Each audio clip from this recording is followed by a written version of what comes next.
Shalom, selamat pagi Bapak-Bapak sekalian. Saya percaya hari ini dalam keadaan yang dahsyat dan luar biasa, amin.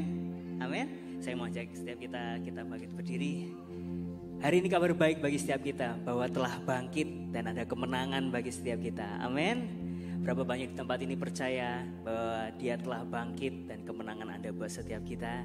Kita mau rayakan bersama pagi hari ini. Mari serukan bersama saya. Allah bangkit, bersoraklah. Allah bangkit, bernyanyilah. Amin. Musuh dikalahkan, umatnya dibebaskan. Allah dahsyat di tempat kudusnya. Sorak-sorai bagi Tuhan kita. Haleluya.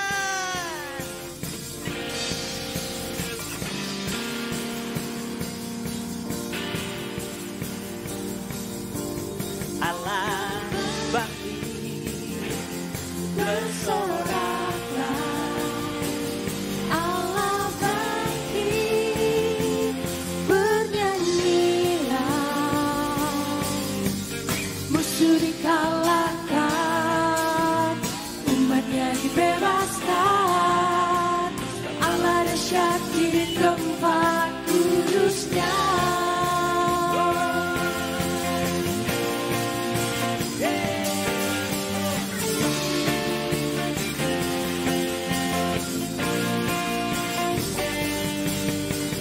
Kerahkanlah kekuatan-Mu ya Allah, Ya Tuhan. tunjukkanlah kuasa-Mu ya Tuhan. Serahkanlah musuh-Mu, selamatkanlah umat-Mu. Allah dahsyat di tempat kudusnya.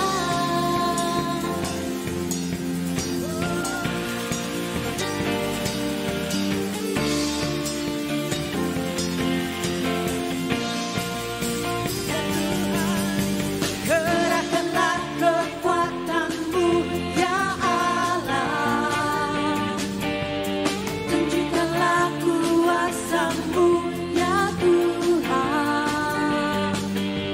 Serahkanlah musuh-Mu, selamatkanlah umat-Mu. Allah dahsyat di tempat kudusnya. Allah bangkit, bersoraklah. Allah bangkit, bernyanyilah. Musuh dikalahkan, umatnya dibebaskan. Allah dahsyat di tempat kudusnya. Allah Bangkit, bersoraklah. Allah bangkit, bernyanyilah. Allah bangkit, bersoraklah. Allah bangkit, bernyanyilah. Musuh dikalahkan, umatnya dibebaskan. Allah dahsyat di tempat kudusnya. Allah bangkit, bersoraklah. Allah bangkit, bernyanyilah. Musuh dikalahkan, umatnya dibebaskan. Allah dahsyat di tempat kudusnya.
percaya Tuhan dalam kemenangan kami. Dan pagi hari ini kami nyatakan sekarang telah tiba keselamatan dan kuasa dan pemerintahan Allah kita, kuasanya yang diurapinya, karena telah dilemparkannya para pendakwa kita. Sekarang telah tiba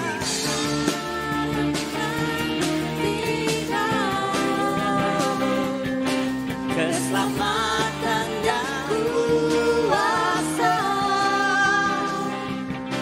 dan pemerintahan Allah kita, kuasanya yang diurapinya, karena telah dilemparkannya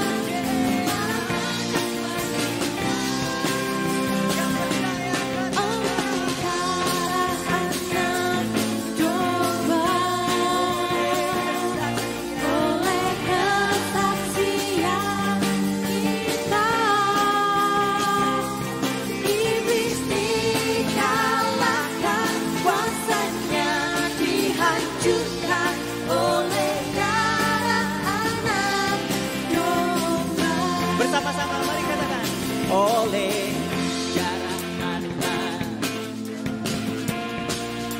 Amin. Oleh kesaksian kita, iblis dikalahkan, kuasanya dihancurkan oleh darah anak domba.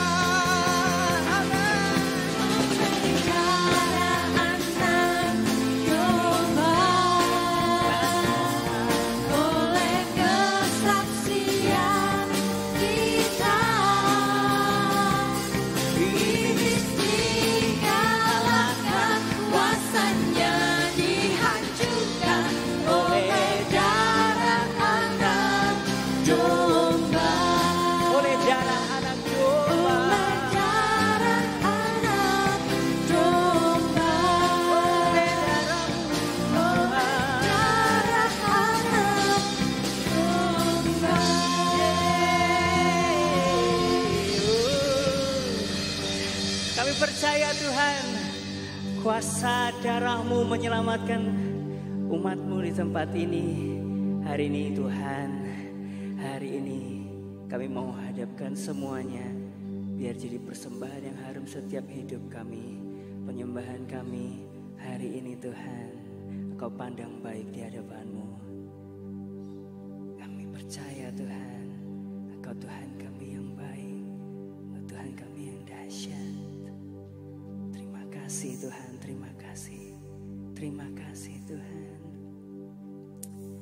Kami bersyukur kami punya Tuhan yang dahsyat, yang baik seperti Engkau. Terima kasih atas penebusan yang Engkau beri buat setiap kami. Pagi hari ini Tuhan, kami angkat kedua tangan kami. Kami nyatakan di hadapan-Mu. Karena salib-Mu ku hidup, karena salib-Mu aku menang. Engkau yang berkuasa, sanggup untuk melakukan mujizat-Mu, karena salib-Mu oh, aku hidup, karena salib-Mu ku menang. Engkau yang berkuasa, Kau sanggup melakukan mujizat-Mu di hidupku. Terima kasih Tuhan. Hanya Kau Tuhan di hidupku. Kau berikan hidup yang baru. Darah-Mu menyucikan, pulihkan hatiku. Ku nyatakan Kaulah segalanya. Engkaulah sumber pengharapan. Kuasa-Mu sanggup menyembuhkan. Ya Tuhan, jiwaku pun berserah hanya kepadamu. Yesus, Kaulah segalanya. Karena salib-Mu Tuhan, karena salib-Mu ku hidup. Karena salib-Mu aku menang. Engkau yang berkuasa, Kau sanggup untuk melakukan mujizat. Oh, karena salib-Mu Tuhan, oh, karena salib-Mu ku menang. Engkau yang berkuasa, Kau sanggup untuk melakukan mujizat-Mu di hidupku. Pagi hari ini Tuhan, kami nyatakan Kaulah sumber. Hanya Kau Tuhan di hidupku. Kami bersyukur Engkau berikan hidup yang baru. Darah-Mu menyucikan, pulihkan hatiku. Ku nyatakan Kaulah segalanya. Kami percaya Engkaulah sumber pengharapan. Kuasa-Mu sanggup menyembuhkan. Tuhan, jiwaku pun berserah hanya kepadamu. Yesus, Kaulah segalanya. Oh, karena salib-Mu Tuhan, hanya karena salib-Mu Tuhan,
Karena salibmu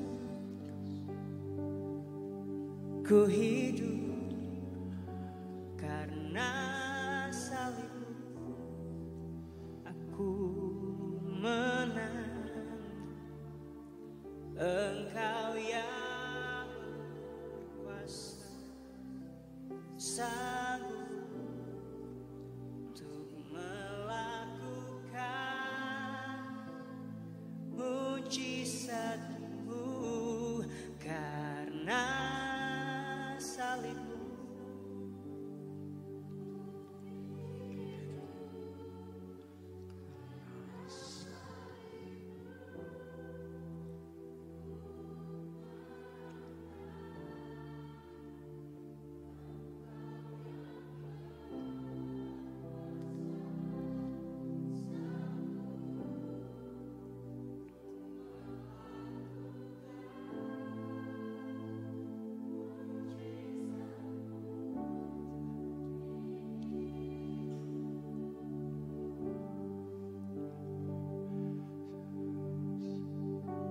kami tahu kami menang hari ini karena salib-Mu. Karena Engkau yang berkuasa mengadakan mujizat dalam kehidupan kami. Oleh karena itu pagi hari ini kami mempersilahkan Roh Kudus untuk bekerja sebebas-bebasnya di dalam kehidupan kami. Di dalam ruangan ini, di dalam jam ini. Kami berdoa Tuhan supaya kebenaran-Mu bukan hanya menjadi sekedar informasi yang kami terima, tapi kami berdoa, biarlah kebenaran-Mu boleh menjadi pewahyuan yang mengubahkan setiap kami. Karena Engkau sudah menang, dan kami pun menjadi bagian dalam kemenangan-Mu. Terima kasih Tuhan untuk pagi hari ini. Bekerjalah secara bebas. Kami siap untuk menerima kebenaran-Mu di dalam nama Tuhan Yesus Kristus. Haleluya, amin. Shalom, silakan duduk, Mat. Yuk kita berikan apresiasi buat teman-teman yang sudah melayani kita dengan sangat baik pada pagi hari ini. Well, terima kasih semua teman-teman, baik yang di depan maupun yang di belakang. Pagi hari ini izinkan saya mengucapkan selamat Paskah. Yuk kita sama-sama katakan selamat Paskah. Selamat menikmati dan memperingati kemenangan. Amin. Saya percaya bahwa Paskah itu adalah satu hari yang paling penting di dalam kekristenan. Kalau banyak di dunia memperingati festival akhir tahun yang mereka sebut dengan Natal, tahukah saudara bahwa Paskah itu merupakan hari yang paling penting, hari yang paling berdampak di dalam kekristenan. Nah, pagi hari ini izinkan saya ingin mengingatkan Bapak Ibu akan satu kebenaran, akan sebuah paradigma. Nah, kenapa kita bicara paradigma? Karena saya percaya begini, paradigma itu adalah sebuah sudut pandang. Ya, sudut pandang, cara memandang, point of view dalam bahasa Inggris. Tanpa punya paradigma yang benar mengenai kemenangan Kristus, kita tidak mungkin untuk menang secara maksimal dalam hidup ini. Saya ulangi. Tanpa kita punya paradigma yang benar mengenai kemenangan Kristus, kita tidak mungkin menang secara maksimal. Karena ternyata peperangan rohani itu adalah peperangan paradigma. Pertempuran rohani itu adalah pertempuran secara paradigma. Saya belajar satu kejadian yang menarik di dalam Kisah Para Rasul 17. Kalau Anda baca tentang perjalanan dari Rasul Paulus di sebuah kota yang namanya kota Efesus. Kota Efesus, tolong tampilkan. Sebuah kota yang menjadi sentral kehidupan pada zaman itu. Kalau di zaman sekarang, mungkin di Perang Dunia, Anda bisa bayangkan seperti Pearl Harbor.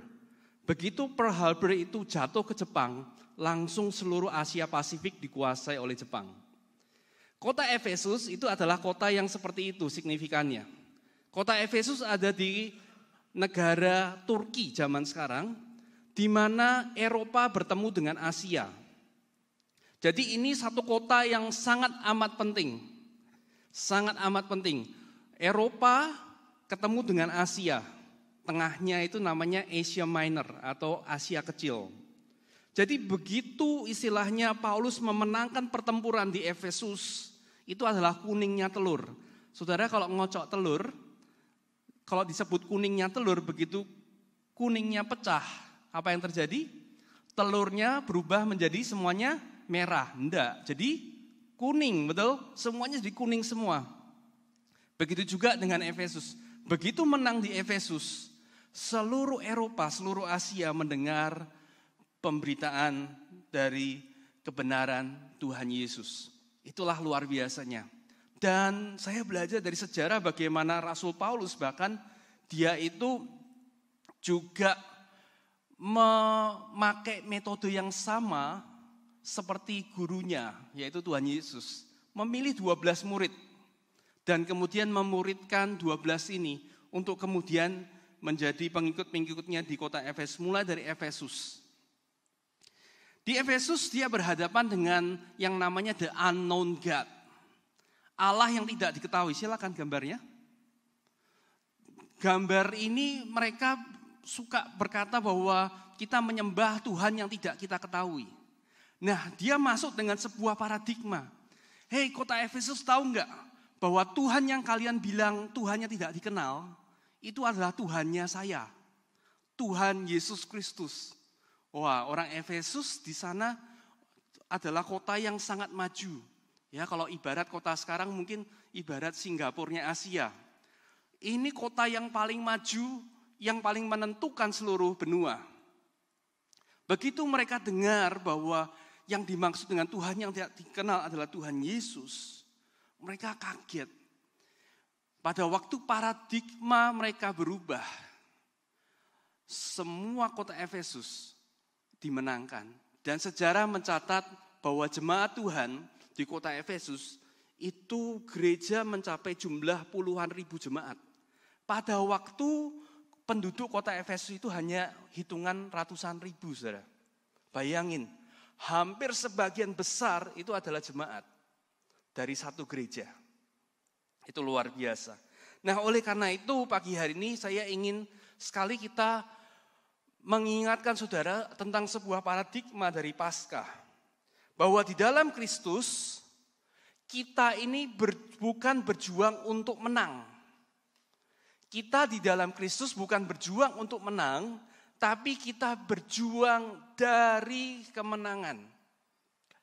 Kita sekali lagi bukan berjuang untuk menang, tapi kita berjuang dari kemenangan. Nah, oleh karena itu kita harus menanyakan satu pertanyaan yang menurut saya krusial. Yaitu pertanyaan, where are you? Di manakah engkau? Hari Jumat Pastor Albert menyampaikan tentang Kejadian 3. Pada waktu manusia jatuh dalam dosa, Tuhan datang ke muka bumi dan dia tanya, where are you? Di manakah engkau? Betul enggak? Kenapa pertanyaan ini? Karena pertanyaan ini pertanyaan paling krusial di dalam paradigma kita. Di mana Anda? Saudara tahu enggak apa arti tersesat? Berapa banyak yang tahu arti tersesat? Tersesat itu bukan berarti kita enggak tahu mau kemana, saudara. Tersesat itu bukan hanya berarti kita enggak tahu kemana. Tetapi tersesat adalah kita tidak tahu kita di mana. Setuju enggak? Tersesat, sekali lagi, bukan karena kita tidak tahu akan kemana. Kita tersesat karena kita tidak tahu kita sedang di posisi mana. Ya, coba tolong tampilkan gambar ini. Saudara kalau jalan-jalan di mall, ya katakanlah di Mall Paragon atau DP Mall, biasanya ada sebuah peta ya. Kalau di kota lain saya lihat ada peta di depan gitu ya, gambar-gambar toko. Lalu ada satu panah tulisannya you are here. Kamu ada di sini. Kenapa penting? Karena kalau Anda tidak tahu Anda di mana, Anda tidak bisa kemana. Saya misalnya saya mau ke Marugame. Saya telepon sama teman, saya sudah di Paragon, saya mau ke Marugame. Pertanyaan yang akan diajukan oleh teman saya adalah, where are you? Di mana kamu? Kamu di mana dulu? Kalau kamu enggak tahu di mana, bagaimana aku bisa ngasih tahu caranya ke Marugame? Gitu contohnya. Begitu juga kalau kita di dalam suatu perjalanan, katakanlah di dalam satu peta, gambar berikutnya, ada tulisan you are here. Anda mau ke Jakarta, oke? Tapi kemudian teman Anda tanya, lah sekarang posisimu di mana? Posisimu sekarang di mana? Dan Anda bilang, aku enggak tahu. Bagaimana teman Anda bisa mengarahkan Anda ke Jakarta? Dia bilang, nanti barat aja. Ternyata Anda di Banjarmasin. Enggak bisa dong. Ya, teman Anda bilang, oh Jakarta itu ke timur. Ternyata Anda di Semarang. Enggak bisa. Sebelum kita bisa menuju kemana, kita harus tahu di mana kita. Setuju enggak? Jadi kita tidak bisa menentukan kemana tanpa sebelumnya menyadari di mana kita sekarang. Kita tidak bisa menentukan kemana sebelum menyadari di mana kita sekarang. Posisi sangat menentukan bagaimana kita mencapai destinasi kita. Setuju? Nah, sekarang ngomongin posisi, dari tadi ngomong posisi. Pertanyaannya, pagi hari ini di Minggu Paskah, di manakah kita? Di manakah posisi kita? Di hari Paskah, di manakah Anda? Itu pertanyaan yang harus kita jawab pada pagi hari ini. Mari kita baca dalam 1 Korintus 15 ayat 57. Dikatakan, tetapi syukur kepada Allah yang telah memberikan kepada kita kemenangan oleh Yesus Kristus Tuhan kita. Saya garis bawahi kata telah. Perhatikan kata telah. Ya, bukan nanti kalau Anda masuk surga baru dapat kemenangan. Tapi dikatakan apa? Telah. Oke, ayat 58. Karena itu saudara-saudaraku yang kekasih, berdirilah teguh, jangan goyah dan giatlah selalu dalam pekerjaan Tuhan. Ini saya garis bawahi lagi. Sebab kamu tahu bahwa dalam persekutuan dengan Tuhan, jerih payahmu tidak sia-sia. Saya garis bawahi kata dalam dan kata dalam lagi. Nanti saudara akan sama-sama mengerti kenapa kata dalam ini penting untuk kita cermati dalam ayat ini. Saya sarankan saudara, pagi hari ini Anda catat ayat-ayatnya, nanti di rumah Anda renungkan lagi. Kenapa? Di mana posisi saya? Sekali lagi, posisi menentukan bagaimana kita akan mencapai destinasi kita. Firman Tuhan katakan bahwa kita ini telah loh. Kita memperingati Paskah, itu kita memperingati sesuatu yang sudah terjadi. Bukan yang akan terjadi. Sesuatu yang sudah terjadi. Kita ini sudah menang. Jadi jangan puas hanya mengetahui tentang kemenangan Kristus. Tapi saya mau ajak setiap kita untuk mengalami kemenangan Kristus di dalam kehidupan kita. Ada begitu banyak orang cuman tahu, oh Kristus pernah menang. Kristus pernah bangkit lagi katanya. Tapi tidak pernah mengalami kemenangan itu di dalam kehidupan kita. Nah, sekarang ngomong soal posisi. Mari kita lihat apa sih fakta-fakta yang menjamin kemenangan kita. Apa sih fakta-fakta yang menjamin kemenangan kita? Yang pertama tadi saya katakan adalah posisi. Posisi kita. Pertanyaannya di mana kita? Yuk kita baca Efesus 2 ayat 6. Dan di dalam Kristus Yesus, pakai kata dalam lagi ya. Dan di dalam Kristus Yesus, Ia telah membangkitkan kita dan kita juga dan memberikan tempat bersama-sama dengan Dia di surga. Jadi di mana kita? Firman Tuhan berkata kita bersama ada di dalam Kristus, bertempat dengan Dia di surga. Saudara, ini adalah posisi rohani kita. Bukan suatu kali nanti kalau Anda meninggal, Anda akan bersama dengan Kristus. Tahukah bahwa posisi di dalam Kristus itu sekarang? Jadi posisi rohani kita itu ada bersama dengan Kristus.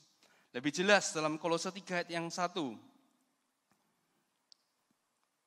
Dikatakan begini, karena itu kalau kamu dibangkitkan bersama dengan Kristus, carilah perkara yang di atas. Di atas di mana Kristus ada, duduk di sebelah kanan Allah. Tadi kita baca dalam Efesus bahwa kita ini ada di dalam Kristus Yesus. Jadi pertanyaannya, kalau kita ada di dalam Kristus Yesus, di manakah posisi kita? Kolose 3 ayat 1 dikatakan apa? Di mana Kristus ada, duduk di sebelah kanan Allah. Saudara, tahukah bahwa posisi rohani kita itu ada bersama dengan Kristus? Bersama dengan Kristus di mana? Di sebelah kanan tahta Allah. Kolose 3 ayat 3, lanjutkan. Sebab kamu telah mati, yuk sama-sama katakan, dan hidupmu tersembunyi bersama dengan Kristus di dalam Allah. Saudara, dari tadi kita baca banyak sekali ayat bilang di dalam, di dalam, di dalam, di dalam. Kalau kita mengerti posisi kita akan jadi orang-orang yang paling aman, saudara. Kita bukan berjuang untuk menang, tapi kita berjuang dari kemenangan. Itulah yang namanya the gift of life, saudara. Bayangkan pada waktu kita sedang berdoa dalam pertempuran rohani, dalam pergumulan menghadapi masalah, setan mau menghancurkan kehidupan kita, mau kasih problem dalam kehidupan kita. Kita bisa bilang begini kok dengan mudah. Hei setan, aku ingetin ya posisiku di mana. Posisiku ada di dalam Kristus. Artinya kalau kamu mau serang aku, silahkan coba, kamu akan serang Kristus duluan. Betul enggak, saudara? Kalau posisi kita ini ada di dalam Kristus, posisi rohani kita ada di dalam Kristus, berarti semua serangan, semua masalah, semua tantangan yang akan ditujukan pada hidup kita harus melewati siapa dulu? Halo? Melewati siapa dulu? Melewati Kristus dulu. Dan di mana posisinya Kristus? Bukan di atas kayu salib, tapi di mana? Di surga, di sebelah kanan Allah. Saudara, tahukah kata di sebelah kanan itu berbicara mengenai otoritas? Amin. Di sebelah kanan itu bicara mengenai pemerintahan. Di sebelah kanan itu bicara yang nomor 2, posisi penting. Di sebelah kanan itu bicara mengenai pemerintahan. Tuhan Yesus ada di surga, itu di dalam posisi memerintah. Sekali lagi ini enggak berbicara tentang nanti di surga nanti pada waktu Anda meninggal. Pada waktu Anda pindah dari alam dunia ke alam surga. Tapi kekekalan itu bicara sekarang. Tahukah saudara bahwa setiap dari kita ini adalah makhluk yang kekal.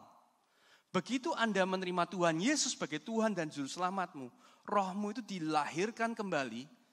Sekarang kita ini adalah makhluk kekal. Sekarang, bukan nanti. Sekarang. Jadi artinya posisi kita sekarang ini sudah posisinya posisi di dalam Kristus. Nah, kenapa ini sekali lagi penting? Paradigma menentukan. Ya, cara pandang akan sangat menentukan bagaimana kita ini hidup. Kalau kita tahu bahwa kita ini di dalam posisi memerintah bersama dengan Kristus. Apa sih yang Anda khawatirkan? Apa sih yang harus Anda takutkan? Apa sih masalah yang harus Anda risaukan sampai enggak tidur semalaman? Kalau firman Tuhan bilang bahwa posisi Anda di dalam Kristus, dan Kristus itu memerintah, pertanyaannya Anda di mana? Ya, makanya saya bolak-balik tanya, where are you? Jawaban dari pertanyaan ini akan sangat menentukan bagaimana Anda hidup. 1 Petrus 3 ayat 22 lebih lanjut berkata begini. Yesus yang duduk di sebelah kanan Allah setelah ia naik ke surga, sesudah segala malaikat, kuasa, dan kekuatan ditaklukkan kepadanya. Jadi Yesus duduk di sebelah kanan Allah itu setelah semua musuh-musuhnya, malaikat, kuasa, kekuatan, semua ditundukkan di bawah telapak kakinya. Artinya kalau kita ada di dalam Kristus, musuh kita ada di mana? Kalau ini kuasanya ada di bawah telapak kaki, dan kita ada di dalam Kristus, pertanyaan kita, berarti posisi kita terhadap musuh apa? Sama seperti Kristus, betul enggak?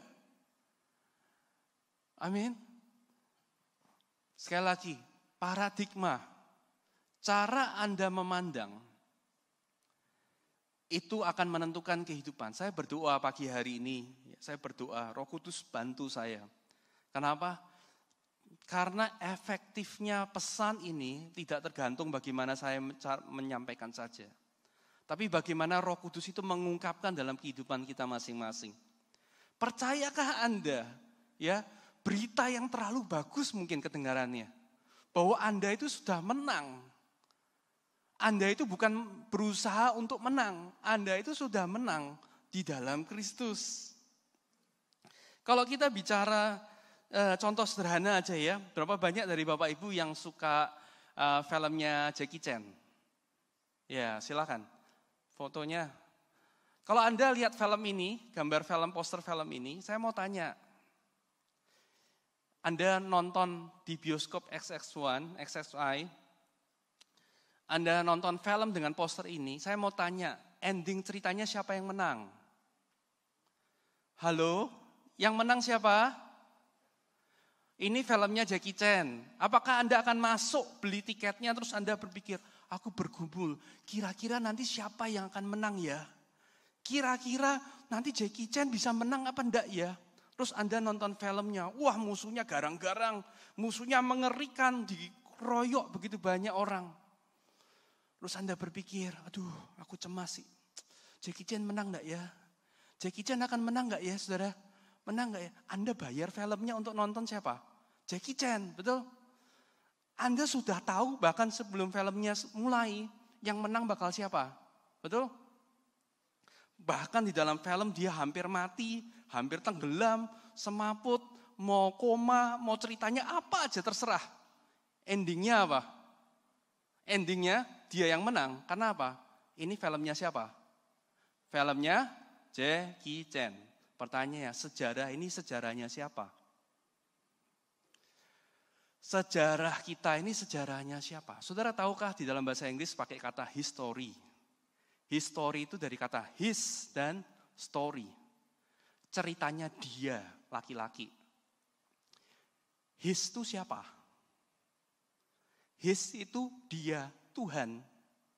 Sejarah itu ceritanya Tuhan.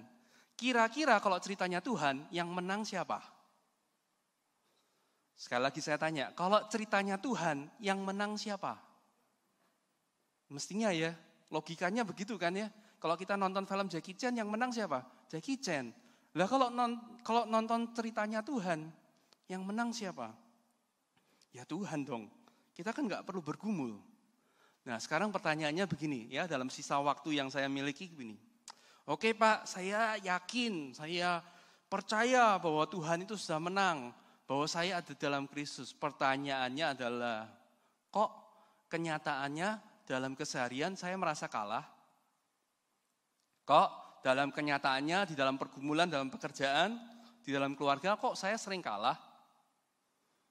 Bagaimana tuh antara kebenaran sama fakta? Sekarang nyambungnya bagaimana?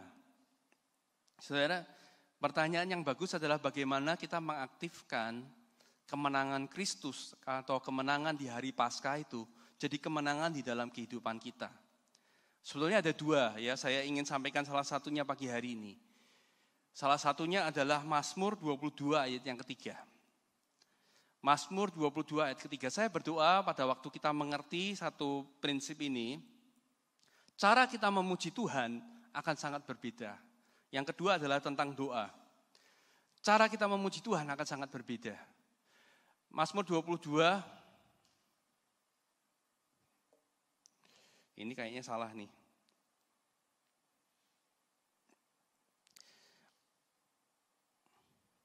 Padahal engkaulah yang bersemayam di tempat kudus. Bentar, saya cari ayatnya sebentar.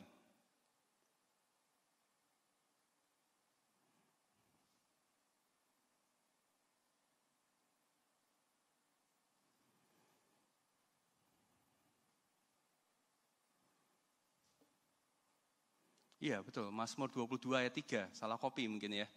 Mazmur 22 ayat 3.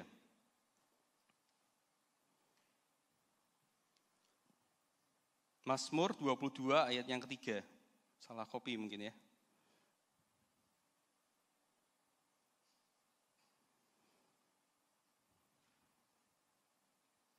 Padahal engkaulah yang kudus yang bersemayam di atas puji-pujian orang Israel. Padahal engkaulah yang kudus yang bersemayam di atas puji-pujian orang Israel. Di dalam bahasa Inggris diterjemahkan begini. Yet you are enthroned by the praises of your people. Yet you are enthroned by the praises of your people. Dalam terjemahan bahasa Indonesia yang lebih pas begini.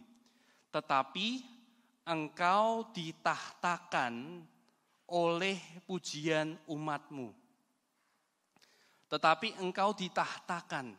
Jadi artinya pujian dan penyembahan kita itu membuat dia bertahta di dalam kehidupan kita. Kenyataan kebenaran bahwa dia sudah menang itu diterjemahkan di dalam kehidupan kita melalui pujian kita. Saya ingat sekali bagaimana Bu Red seringkali bersaksi ya, bagaimana pada waktu dia mulai memuji Tuhan, menyembah Tuhan, hadirat Tuhan datang, damai sejahtera itu memerintah di dalam kehidupan kita.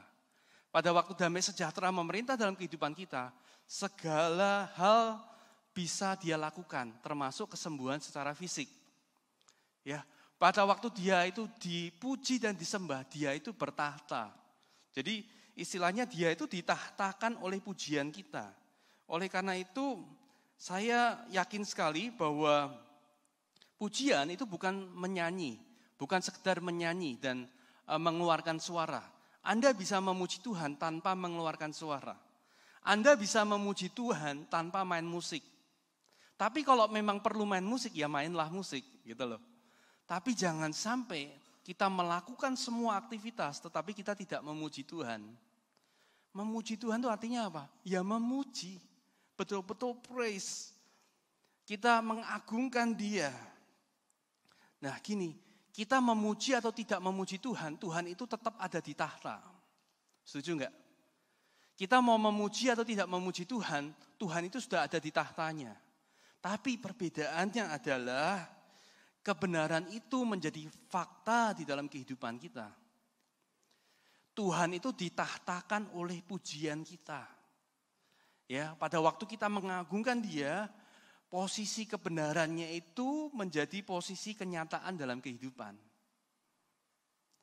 Jadi kalau kita mengerti prinsip ini aja, kita akan memuji Tuhan dengan sebuah pengertian. Itulah kesempatan Anda untuk menang. Itulah kesempatan Anda untuk kebenaran itu boleh menjadi kenyataan. Oleh karena itu jangan puas hanya mengetahui kebenaran. Tapi alamilah kebenaran di dalam kehidupan kita. Ya, jangan pernah bosan dalam memuji Tuhan. Dalam setiap pagi, pada waktu Anda mau baca firman mungkin, Anda mau renungan. Pastikan sikap hati kita ini sikap hati memuji, sikap hati bersyukur sama Tuhan. Karena itu yang paling, firman Tuhan katakan, paling bisa untuk menarik hadirat Tuhan di dalam kehidupan kita. Sekali lagi, kita tidak memuji Tuhan, Tuhan tetap ada di tahta. Tetapi pada waktu kita memutuskan untuk memuji Tuhan, kita memposisikan hati kita untuk memuji Dia, Dia itu hadir dalam hidup kita sebagai Tuhan. Nah itu bedanya. Pada waktu Dia hadir dalam kehidupan kita sebagai Tuhan, tidak ada yang tidak mungkin. Tidak ada perkara yang terlalu sulit untuk Dia. Jadi sekali lagi saya ingin ucapkan selamat Paskah. Ya, selamat Paskah. Selamat berjuang dari kemenangan. Saya minta tim Praise and Worship bisa maju ke depan. Selamat berjuang dari kemenangan. Di dalam kekristenan tidak ada istilah berjuang untuk menang. Yang benar adalah berjuang dari kemenangan. Kita ini sudah punya modal yang paling besar. Pada waktu Kristus disalib dan kemudian Dia bangkit kembali, Dia memberikan the gift of life. The gift of life. Dia memberikan hidupnya untuk kita. Hidup kita yang begitu terbatas, yang penuh dosa, pada saat kita menyerahkan diri untuk Dia menjadi Tuhan dan Juru Selamat. Ya, firman Tuhan katakan, kamu harus ikut Dia. Kamu harus memikul salib. Memikul salib itu bicara soal kita mematikan diri kita. Ya, bisa bayangin pada waktu kita mematikan kehidupan kita mendapatkan kehidupan Kristus. Jadi hidup yang kita jalani itu bukan lagi kehidupan kita, bukan dengan kekuatan kita, tetapi dengan kekuatan Kristus. Ya, pada waktu saya ngerti ini, saya jadi ngerti, oh ternyata pikul salib itu tidaklah horor seperti yang saya bayangkan ya. Tidak ngeri, tidak suatu tidaklah sesuatu yang jadi beban agama. Kamu harus pikul salib. Kamu harus menjadi serupa dengan Kristus. Saudara tahukah bahwa pikul salib dan serupa menjadi Kristus itu justru yang memampukan untuk kehidupan Kristus itu ada dalam kita. Pada waktu kita mematikan itu, kita mengizinkan Kristus untuk bertahta dalam kehidupan kita. Ya, sekali lagi pagi hari ini, saya kasih satu tips. Memuji Tuhan. Sekali lagi, memuji Tuhan bukan aktivitas. Tapi memuji Tuhan adalah ungkapan hati kita. Pada waktu kita meninggikan Dia, kita membesarkan Dia, ya, bisa dengan berbagai macam ekspresi. Bisa dengan bahasa tubuh, dengan cara kita bangun. Itu adalah ekspresi memuji Tuhan. Mazmur 22:3 berkata, Dia ditahtakan. Makanya lagu itu tadi berkata apa? Oleh darah anak domba. Tuh. Berikutnya, oleh kesaksian kita. Nah, seringkali kita dengar oleh darah anak domba. Lirik berikutnya lupa. Oleh darah anak domba, betul, Paskah. Tapi berikutnya adalah oleh kesaksian kita, iblis dikalahkan, kuasanya dihancurkan. Jadi ini paradigma yang kita harus selalu diingatkan. Anda itu sudah menang di dalam Kristus. Sekali lagi, di dalam Kristus. Di dalam Kristus. Saya ulangi lagi, di dalam Kristus. Oleh karena itu perlu untuk kita mengafirmasi kemenangan kita dengan pujian, dengan kesaksian kita. Pada waktu kita menyaksikan itu, Tuhan hadir dan Tuhan berperkara dalam kehidupan kita. Amin.